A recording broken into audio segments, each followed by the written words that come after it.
Shalom Yisrael, this is the next part in the series. I think this is part 4. So Hosea chapter 2 verse 15 says, "And I will give her her vineyards from thence, and the valley of Achor for a door of hope, and she shall sing there as in the days of her youth, and as in the day when she came up out of the land of Egypt." Watch for this to happen now. Now verse 16, "And it shall be at that day, saith the Lord, that thou shalt call me Ishi, and shalt call me no more Baali." Ishi means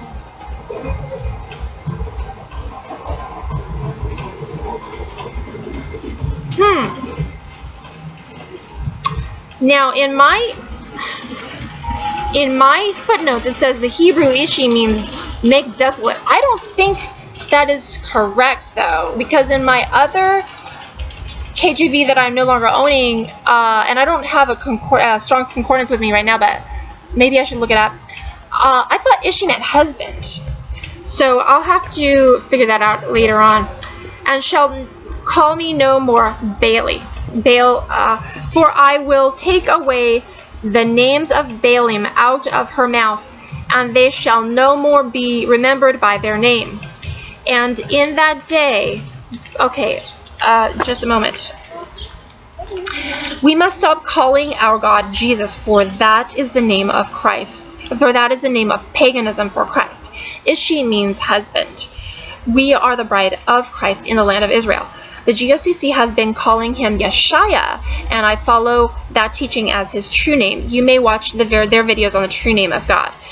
I'm going to continue reading verse 18 of Hosea chapter 2.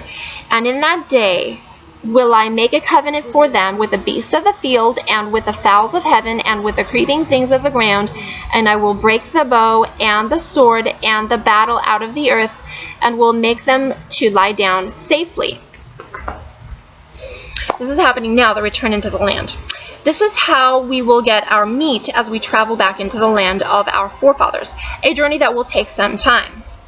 Now, in previous videos on this channel recently, I have talked about how I have fled to return to the land of Israel. I'm traveling alone, and I'm very concerned about the lack of money and the lack of food and the lack of shelter that I'm experiencing. And as I'm praying to the Most High about this, I want to tell you what he said to me. "I am your food. Eat the gospel." Then when I obeyed by preaching about the Israelites, someone offered me free food, and I understood what he meant by that. Hosea chapter 2 verses 20 through 23. Let's read that now. No, I'll start at 19 then go on. "And I will betroth thee unto me forever. Yea, I will betroth thee unto me in righteousness and in judgment and in loving kindness and in mercies." Verse 20, "I will even betroth thee unto me in faithfulness, and thou shalt know the Lord. And it shall come to pass in that day, I will hear, saith the Lord, I will hear the heavens, and they shall hear the earth. And the earth shall hear the corn, and the wine, and the oil, and they shall hear Jezreel." We're going to get our food back, people. "And I will sow her unto me in the earth, and I will have mercy upon her that had not obtained mercy.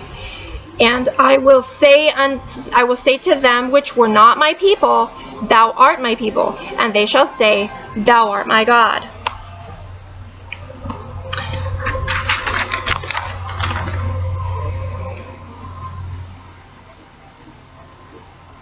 This is happening now. He will provide for us as we flee and walk in all his ways, as our ancient forefathers in the land refused to do, which is why they got kicked out of the land to begin with. More to come later. Shalom in Christ Yisrael.